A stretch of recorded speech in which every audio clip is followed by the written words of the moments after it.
In the last episode, I started stripping the car down not only to see what parts and goodies are on it, suspension-wise, brake-wise, exhaust-wise, but also to further inspect the damage. As you guys know, this car was crashed on a racetrack and it was crashed pretty bad. However, I don't think there's any suspension damage. It's all just body and probably the frame rail. So that leads us into today's video. We need to get a further look at this frame rail, and there's really only one way to do that.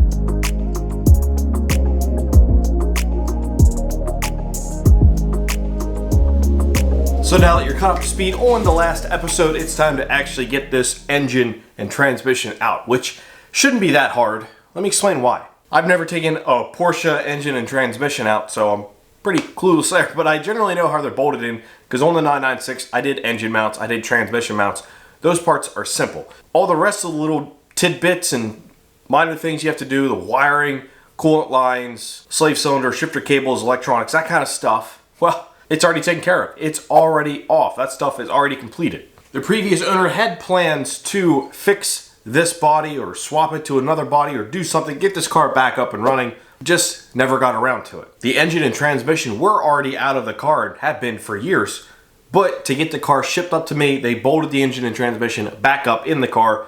Easier to transport that way, which I 100% agree with. So therefore, nothing is actually hooked up. It's literally the engine mounts and the transmission mounts. Well, and the exhaust. I took the exhaust off already though. So really, this should be about as easy as possible. The one major holdup is garage space. So I can't really get the car much higher, and I'm not sure if I should loosen everything, lower the car down, unbolt it all and lift the car up, or if I should unbolt the engine and transmission and lower them down. All I have is a couple of jacks. I don't have like an engine stand, one of those hydraulic lift things. I got nothing like that, and I'm by myself. So this is gonna be interesting if I can figure out how to do this without dropping everything or knocking the car off the quick jacks or hurting myself.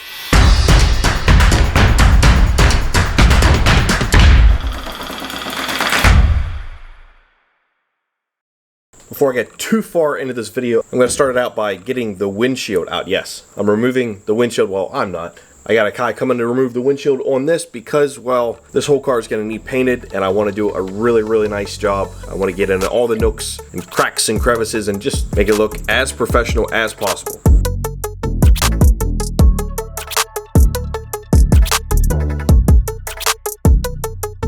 Now, I helped out where I could. I pretty much knew how these windshield cowls came out because I replaced that on my 996, so I figured I might as well take that out, save him some time. I also put everything in a Ziploc bag and labeled them, as I'm going to be doing a lot of that during this build because there's going to be a lot of tearing down and putting back together, and I don't want to lose hardware. The goal was to save this windshield and reinstall it at a later point after paint, but with old windshields, you never really know if you can get it out without cracking it.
Windshield is out. Unfortunately, it did break, which isn't really that surprising because a lot of times when you're getting these things out, they just, you can't save them. You got to get a new one. So I'll have to get a new one in the future. Not the end of the world. At least now I'll be able to have a nice clean paint job underneath there, and I know that'll be essentially perfect. We do have another project to do on the 997, and that's the seats. You see I cleaned them up, but I didn't do a great job. Well, Leather Honey stepped up and sponsored this video. So I got a leather care kit from them. We're going to rejuvenate these seats behind me, the front seats, the rear seats, get them cleaned up and get them protected with Leather Honey.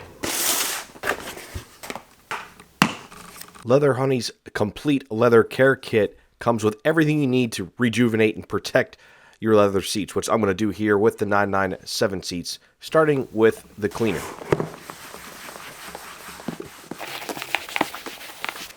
Using the included microfiber towels, I hit all of the leather surfaces on all the seats, front and rear, with their leather cleaner. Then I make sure that's good and dry, and then everything is nice and clean before moving on to the actual Leather Honey protectant itself.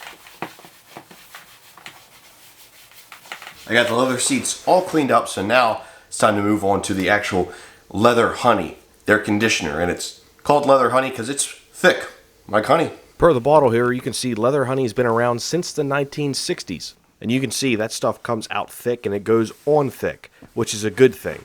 Because unlike other products, this stuff isn't just going to evaporate off right away. So now it's just time to work it into all the cracks and crevices and all the surfaces of all the seats, front and rear. Oh yeah, guys, look at the difference. Nice and conditioned, kind of dull, flat, just not as good looking. Might be hard to tell on camera, but yeah, those results speak for themselves. See all the ways Leather Honey's products can help prolong the life of your leather by clicking on the link in the description box and use code MattRoss20 to save 20% on Leather Honey's complete leather care kit. Huge shout out to Leather Honey for not only sponsoring this video, but for giving me the products that I need for this car. Clearly these seats needed rejuvenation and they are looking great. And best of all, they're protected. With all that being said, let's get the engine out of this car. Or at least attempt to.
What is great is I didn't have to deal with coolant hoses and leaking fluids all over myself. Oil, I didn't have to deal with getting the drive shaft out, getting the axles unbolted. So many things that take a lot of time when pulling an engine and transmission, I just simply didn't have to do.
I think really it's just the engine and transmission mounts now. Not a whole lot left on this car. Thankfully. No thanks to me though. Just get a ride like this.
Yeah, moment of truth.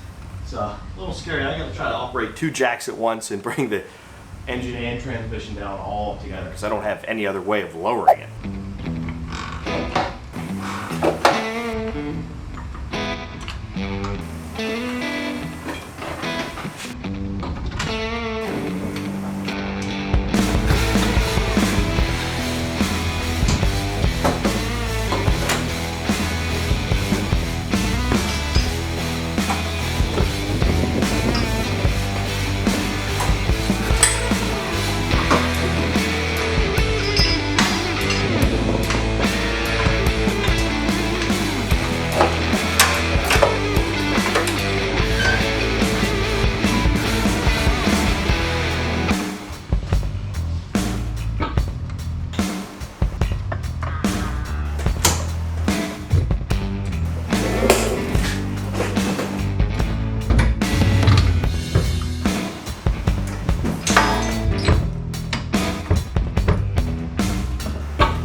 This was a pretty simple process. Really, the only things I had to check every couple inches or so of engine and transmission drop were the axles. It would have been a little easier had I removed the axles completely, but as we all know, those things can get seized in the hubs, and I didn't want to deal with that. So you basically just have to make sure they're out of the way of the starter mainly, and it'll all come out nice and easy.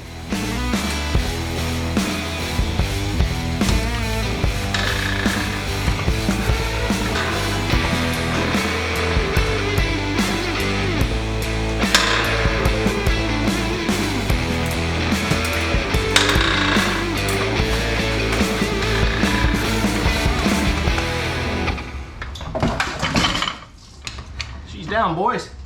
Woo! She is out. That wasn't so bad. Certainly wasn't so bad considering that I didn't have to do much work.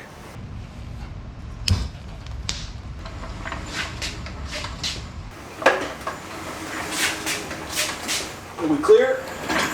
Oh, we just clear. Woo. Oh, yeah. Not the most ideal way to drag it out of there, but it is out of there.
The name of the game here is not losing hardware, and I try to keep it as simple as possible. I don't want to go hunting for stuff later. I try to keep everything where it should go with common sense.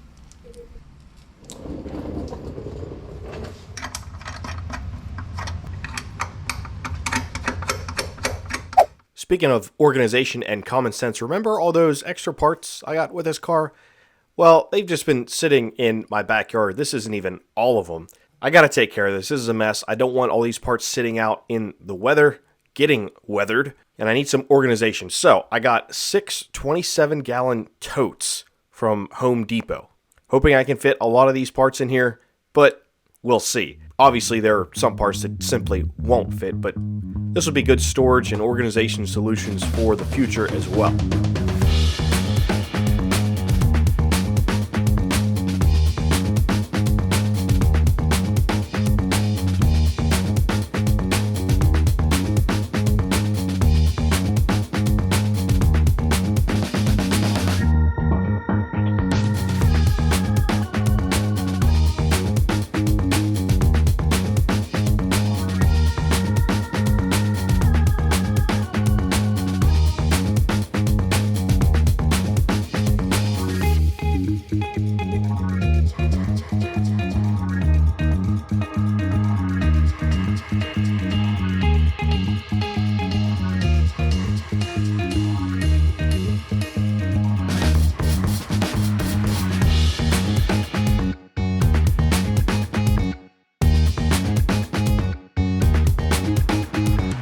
you guys have some free time to browse the website, boostedapexdesigns.com. I do have a bunch of new Porsche shirts, 996 and 997. And most of them are only $25. Comfy too.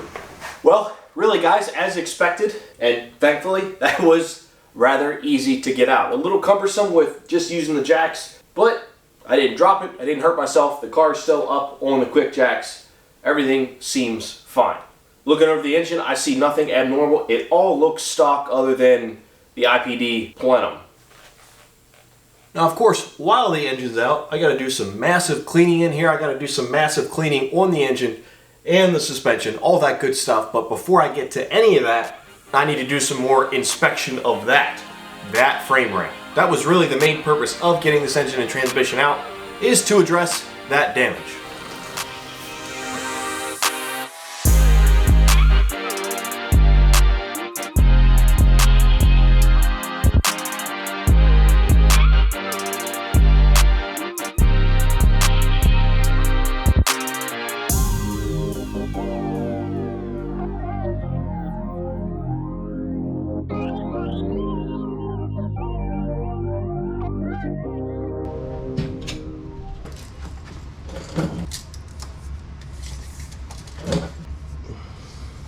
Might as well do some measurements. I'm no professional, but I can use a tape measure.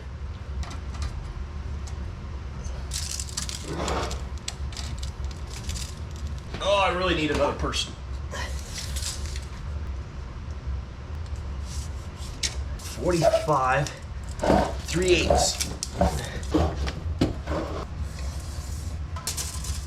That's 45 3/4. So yeah, this back section is clearly out of whack. Is it too far out of whack? I don't know. I'm no professional. So you guys can see here, there has clearly been some damage here before. Now, did the recent crash make it worse? I'm sure of that, but there is obviously some non-OEM welds there. You can see all this is undercoated, which is not like that from the factory. As you can see over here, it's just paint. See how there's not welds there? All this, you can't see any of the welds on this side. But over here, you know, we've got this, whatever, that's not a good looking weld there, and yeah, just some otherwise not good looking stuff going on this corner. So for transparency, the guy that I bought it from did tell me that this car was crashed multiple times. So I think I'm starting to see more and more evidence of that. And in fact, he said this latest crash is so bad that that new rear window, he said it wouldn't even fit. Basically, the car is so out of whack right there that the rear glass won't even go in there correctly. So I don't know what to do, guys. I was hoping once I got a better look into this when getting the engine out, I would have a little more confidence in fixing this car, but it's actually done the opposite. So what do you guys think I should do? Should I start cutting this car apart? Should I try fitting that quarter panel and the rear hatch assembly and all that stuff just to see how bad it is? Should I take it to a Porsche specialist first? I'm a little lost and I'm very torn. But for a little rewind, let's go back to this question. I'm curious, what do you guys think I paid for this car? What do you think it's worth? Let me know in the comments. I'll reveal it in the next video. So now knowing what you guys know with how bad this frame rail and quarter panel and everything is, let me reveal what I paid for this car and all the associated parts, plus shipping. So, this car, guys, with shipping from South Carolina, keep in mind this is an 07, obviously 997.1, manual, turbo, running and driving, at least it was, with 44,000 miles and a clean title. Never reported to insurance because it was crashed on a racetrack. With all those extra parts, with 3 sets of wheels and tires, and delivered to my house, I paid $34,000. Keep in mind, guys, this car in excellent condition with no crash would be $100,000 easily. So what do you think of the price? Let me know. The real question is, can I get a proper looking running and driving 997 turbo out of this for significantly less than 100 grand?